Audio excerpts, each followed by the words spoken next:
few hundred years ago, it was set up for the building of bridges.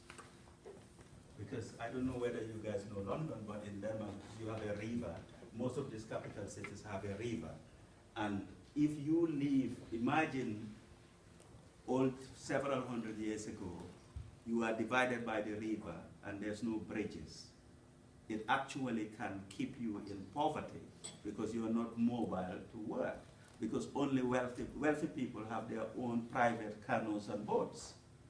Poor people are fleeced on using ferries or other means of crossing. So crossing bridges and having bridges was a way of reducing poverty. So this foundation was set up for the building of bridges. Now, several hundred years later, the building of bridges is no longer a problem because the government and everybody else have built so many bridges. So what do you do? And now that money is still earning more money, sitting in the bank account earning more money. What do you do with it? And nobody could change the trust deed. So at some point, just after World War II, some people petitioned the court. They had to go to the court to make a case to change the trust deed. And the judge, one of the judges, used a very enterprising way of interpreting the law. And he said, let's look at what was the ill, what was the bad thing that the trust wanted to prevent at the time.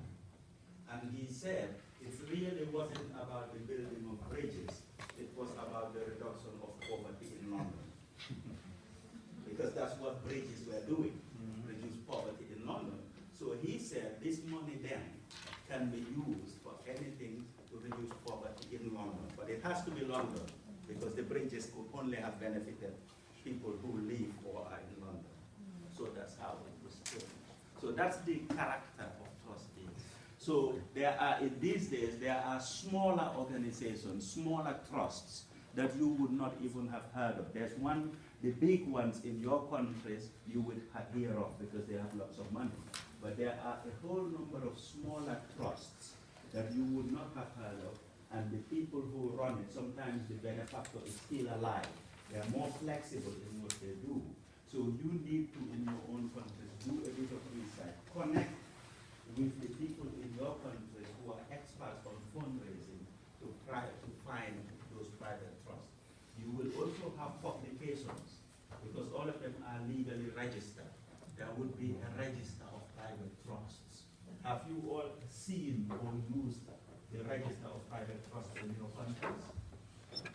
No. Yes. Yes. Yes, no. But all of you should, even if you are not right now looking for funds. Most of the cases you can buy it for the equivalent of 15 euros to get it. It's useful to get it, not even because you're applying for grants now, but to have a sense. It's part of knowing the community. You are in this sector, and funding is part of the sector. You need to, the more you know the terrain, the better. So know what the funds are, know what the foundations are. And these publications are available in every country. Yeah? So that's private funds and private trusts. And these smaller ones, it works almost entirely on relationship.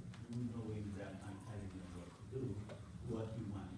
The bigger ones, they have very clear criteria, very similar to state-related funds, which you have to follow in order to qualify. Any questions or comments or experiences you want to share? And those provisions, they statements that say after the death of the benefactor, that this is what will happen. And does not have such statement. You know, sometimes it's not even linked to, as soon as the trust is created, that's separated from the benefactor.